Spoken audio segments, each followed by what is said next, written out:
মাংসের তরকারি রান্না করেছি, তো একটু মুড়ি দিয়ে খাচ্ছি। আর মাংসের তরকারিটা রান্না করলে মুড়ি দিয়ে খেতে খুব ভালো লাগে, মাঝে মাঝেই খাই।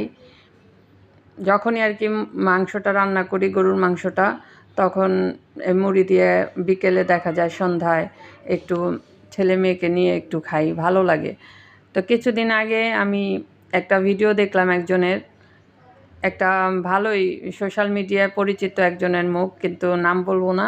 তো যাই হোক, উনি এত বড় হয়ে নাকি এখন ফার্স্ট টাইম উনি মানে নিয়ে আসছে প্লেটে করে মুড়ি আর গরুর মাংসের তরকারি।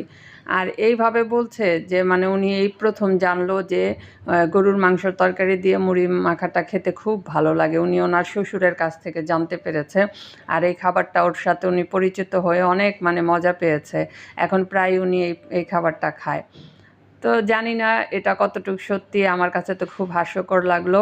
কারণ আমি ছোটোকাল থেকে আমরা দেখা যায় এটা খাই। আমরা ঢাকার মানুষ, কিন্তু মুড়িটা আর গরুর মাংসের তরকারিটা যখনই আমাদের বাসায় রান্না হতো তখনই আমরা খেতাম, বিকেলে সন্ধ্যায় মা মেখে দিত, আমরা খেতাম। তো এখন পর্যন্ত খাই। এখন দেখা যায় আমি মা হয়েছে, আমি এখন রান্না করলে মুড়ি দিয়ে মাংসটা, গরুর মাংসের তরকারিটা মাখানোর পর বাচ্চাদের নিয়ে খাই, ভালো লাগে।